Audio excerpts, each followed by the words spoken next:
ഒരൊറ്റപ്പിടുത്തം മതി. കിഴക്കിന്റെ വെനിസ് എന്നറിയപ്പെടുന്ന ആലപ്പുഴയുടെ കായലോരങ്ങളിൽ നാരിമാർ തൊണ്ടുതല്ലി തങ്കനാരിനാൽ തീർത്ത കമ്പ. ആലപ്പുഴ സർസിപ്പിയുടെ ചോറ്റുപട്ടാളത്തിനെതിരെ വാരിക്കുന്നതുമായി സമരാങ്കണത്തിലിറങ്ങി പാതിപടിയിൽ വീണുപോയ വയലാറിന്റെയും പുന്നപ്പുറയുടെയും ചരിത്രം എഴുതിയ ആലപ്പുഴയുടെ മണ്ണിൽ നിന്നും കൊണ്ടുവന്നതാണ് കമ്പ.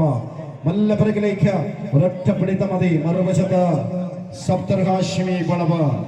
ഒരൊറ്റപ്പിടുത്തം കുറ്റിക്കോൽ ഗ്രാമപഞ്ചായത്തിനകത്ത് വളവ് എന്ന ദേശത്തിനകത്ത് കടന്നു വരുന്ന പോരാളികളാണ് സഫ്തർ ഹാഷിമി വളവ്. ഒരൊറ്റപ്പിടുത്തം മല്ലപുരയിലേക്ക് ആദിത്യ ചന്ദ്രതാരകങ്ങളുടെ ആരൂഢ പ്രകൃതിയെ സാക്ഷി നിർത്തി ആജന്മകാലം കാത്തു സൂക്ഷിക്കാൻ ഒരു ഭക്ത പോരാട്ടം. ജിത്തു ഹാഷിമി മല്ലപുരയിലേക്ക്.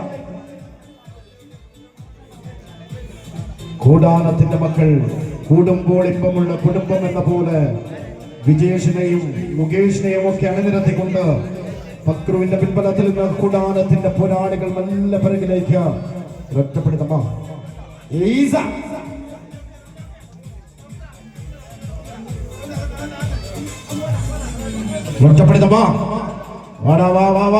കണ്ണിമ ചിമ്മാതെ കാത്തിരിക്കുന്ന കാണികൾക്ക് മുന്നിലേക്ക് അടിപതറാത്ത ടപ്പുകളും മട്ടമനൊത്ത ചുവടുകളുമായി ഇടിയുടെ പട്ടയുടെ മുന്നിൽ പഠിക്കാത്ത മുട്ടിച്ചൂടാമന്നന്മാർ കേവലം ഒരു ചകിരിനാറിൽ തീർത്ത കമ്പയിൽ സർവയുദ്ധ സന്നദ്ധ പോരാളികളെ പോലെ ഈ പോരാട്ടഭൂമിയിൽ റാക്കോലിന്റെ ചുവന്ന മണ്ണിൽ ആവേശത്തിന്റെ കൊടുമ്പിരിനാഥം മുഴക്കിക്കൊണ്ട് വിജയത്തിന്റെ പോർവിളി മുഴക്കിക്കൊണ്ട് എന്നും ഒരു പോരാളിയെ പോലെ എതിരാളികളുടെ പത്മവ്യൂഹം തകർത്തെറിഞ്ഞുകൊണ്ട് കാലത്തിന്റെ പോർമുഖത്തെ പണമയിക്കാൻ വന്ന കാവൽ പോരാളികളെ പോലെ